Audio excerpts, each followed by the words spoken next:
Extermínio a Evolução ou Extermínio 3, é difícil chamar de Extermínio 3 porque ele meio que leva em consideração só o primeiro, mas também não exclui completamente o segundo, apesar de trazer muito no marketing o lance da volta do Danny Boyle na direção e também do Alex Garland como roteirista, essa dupla que fez o primeiro filme, e ele vai se parecer muito mais com o primeiro, principalmente em questões de estilo, de narrativa, ainda que tenha alguns elementos do segundo que possam aparecer aqui. Por exemplo, a relação com o pai, né? Que lá a gente no segundo filme tem o pai que é completamente escroto, que abandona os filhos, que abandona as mulheres e tudo mais.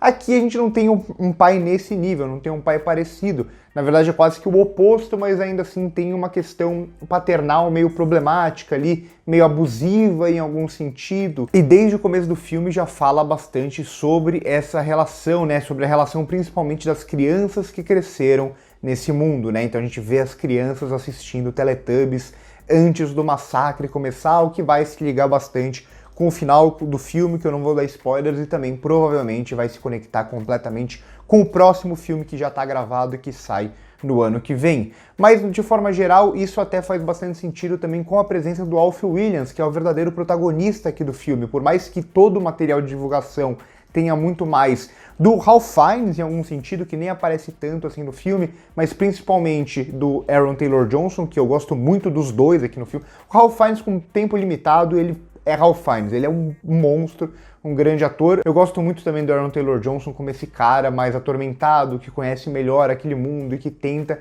ensinar o filho, mas tem também a relação com a mulher e ele não consegue lidar com isso nem um pouco bem, e também a própria esposa, que é a Jodie Comer. Mas apesar de tudo isso, o foco narrativo é o Alfie Williams, ou pelo menos vai se tornando o Alfie Williams até que ele se torna o real protagonista do filme, o que é impressionante, porque ele já fez séries de TV, né? Ele fez, por exemplo, His Dark Materials, que eu até estava tentando lembrar de onde que eu já tinha visto ele, coisa do tipo, mas é o primeiro longa-metragem dele e é um trabalho aqui realmente muito bom, um trabalho muito maduro de um personagem que vai amadurecendo e parece que a atuação vai amadurecendo junto com esse personagem. Mas aqui eu gosto desse retorno tanto tempo depois, justamente porque é um filme mesmo de retorno, não tanto de expansão de mitologia, mas é um pouco de expansão de mitologia. Então ele vai retomar o que aconteceu, vai retomar o 28 anos depois, vai falar que aquilo vai se restringir, sobretudo, apenas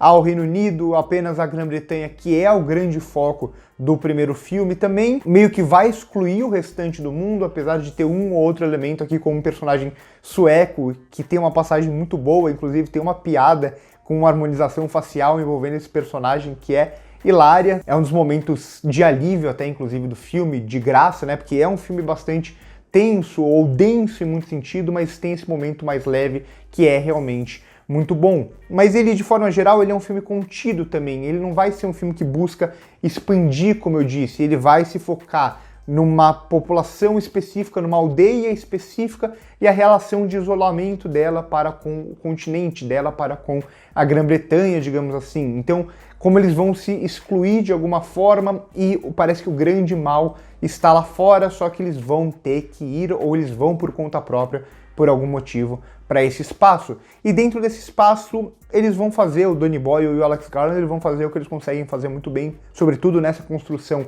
de tensão, nessa construção dos zumbis, que aqui a gente tem um novo elemento adicionado inicialmente, desses zumbis rastejantes, que podem surgir como uma piada, mas traz também uns elementos meio gores, meio bizarro assim, mas principalmente esses zumbis que Extermínio foi muito marcante para o cinema, que Extermínio desenvolve esses zumbis que são muito rápidos, que se transformam muito rápido e depois começam esses infectados cada vez mais a fazer parte da cultura pop. Além disso, vai adicionar um novo elemento aqui, o Alpha, o Berserker, que seja esse grande zumbi que aqui eles também filmam todos esses zumbis completamente pelados aqui, esses zumbis gigantescos, né? Na verdade, esses infectados gigantescos que são muito difíceis de ser derrubados e que são muito inteligentes, que trabalham com calma e coisa do tipo. E até o personagem do Ralph Fiennes vem para meio que articular tudo isso, essa relação dos humanos, dos vivos com os infectados, e ele traz até uma questão de uma nova dimensão que a gente nem pensa tanto assim. É um personagem também realmente muito interessante e a gente fica pensando muito como ele sobrevive dentro daquele mundo. Mas de forma geral é isso, né? Não tem uma grande expansão, tudo é muito mais limitado, a um espaço limitado, a um espaço fechado. O final do filme até deixa uma possibilidade para você expandir mais, mas ele está muito mais pensando em trabalhar dentro desse lugar limitado, em retornar dentro do universo que já foi construído e principalmente de aprimorar o que já foi feito antes. Eu acho esse o melhor dos 3 filmes e eu acho que aqui o Danny Boyle e o Alex Garland eles estão ainda mais refinados, digamos assim, né? Então o primeiro filme ele tinha esse estilo muito agressivo, os 2 filmes têm muito esse estilo de uma urgência muito grande, mas principalmente o primeiro filme, como o Danny Boyle filmava tudo de uma forma muito caótica, com aqueles cortes muito rápidos que são bastante característicos dele, com uma câmera tremida, de uma resolução não tão alta, né? Então parece que tudo é urgência, tudo precisa ser corrido, e esses personagens eles não têm sossego, e a gente como espectador também não tem sossego com essa câmera se movimentando, às vezes a gente nem tem, principalmente as cenas de ação, que eu não gosto tanto na terceira parte ali do filme, naquele final do filme, que a gente tem uma dificuldade muito grande até de entender dentro dessa dinâmica mais corrida, mais cortada do Danny Boyle o que está acontecendo, apesar de eu gostar bastante do primeiro Extermínio. Esse, ele não vai mudar completamente esse estilo, a gente ainda vai ter esses cortes, por exemplo, para closes em grande angular, então closes muito perto do rosto dos personagens correndo, esses cortes muito rápidos em ações muito rápidas, ou principalmente o uso também do ponto de vista dos infectados em muitos momentos, aquela fala de fundo com a trilha sonora que vai causar uma espécie de prenúncio muito forte, né, mesmo de um horror que está por vir. Então todos os elementos do primeiro filme estão presentes aqui também, até os militares, que quase em tudo que o Alex Garland tem militares de uma forma ou de outra, ironizando, ou de alguma forma simplesmente usando esses personagens, vai ter uma participação pequena, mas vai ter uma participação aqui também. Mas principalmente em questão de estilo de narrativa, eu acho que o Danny Boyle ele consegue dosar muito mais esse estilo mais gritado, mais potente, mais caótico do primeiro filme. Ele não perde aquilo de vista, mas aqui ele usa esse estilo muito mais, de uma forma muito mais eficiente dentro da narrativa. Era eficiente lá, mas aqui ele consegue dar uma refinada muito boa, né? É um filme que eu gosto muito de como ele é fotografado, de como ele é montado e de como ele consegue construir esses grandes momentos de tensão. Que é isso, né? É um filme com grandes momentos de tensão, com grandes momentos de perigo, né? Que vai se usar não só da ação, mas muito do horror, como é típico desse cinema, desse filme, mas ao mesmo tempo é parecido, mas diferente em relação aos outros.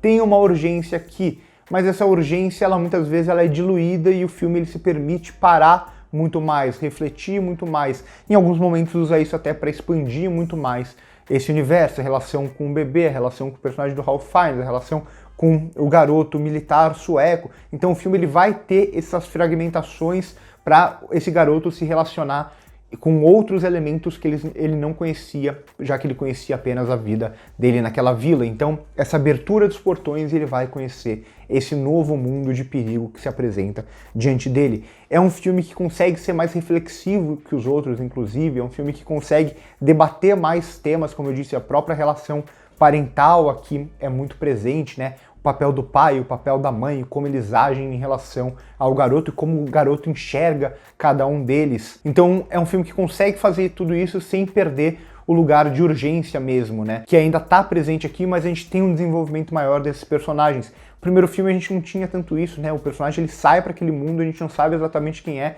e ele só precisa sobreviver, ele só precisa salvar quem ele se conecta durante o caminho. Aqui não, aqui tem um espaço um pouco maior, pensando também já em começar a desenvolver a possibilidade desse personagem como um protagonista ou como um personagem importante para filmes seguintes. Eu não acho que vai ser uma franquia de muitos filmes e tudo mais, mas pelo menos esse pensamento de uma sequência de 2 filmes aqui fica muito clara, justamente com um personagem inicial que vai aparecer no começo e vai aparecer no final do filme, que também serve para meio que fechar toda essa relação dessas crianças que são colocadas para viver dentro desse mundo horrível, né? Dentro desse mundo extremamente caótico, perigoso, e elas são levadas a amadurecer muito rápido, né? Então tem um momento muito importante aqui que eles falam, os garotos eles geralmente saem com 13, 14, 15 anos para esse tipo de coisa. E o pai fala, não, ele está pronto, por mais que ele tenha 12 anos, ele já está pronto pra isso, né? Tem até uma relação que eu lembrei bastante, até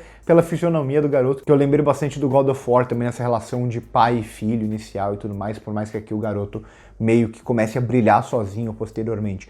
De forma geral, eu gostei muito, muito mesmo de Extermínio e Evolução, achei um dos melhores filmes desse primeiro semestre, sem sombra de dúvidas.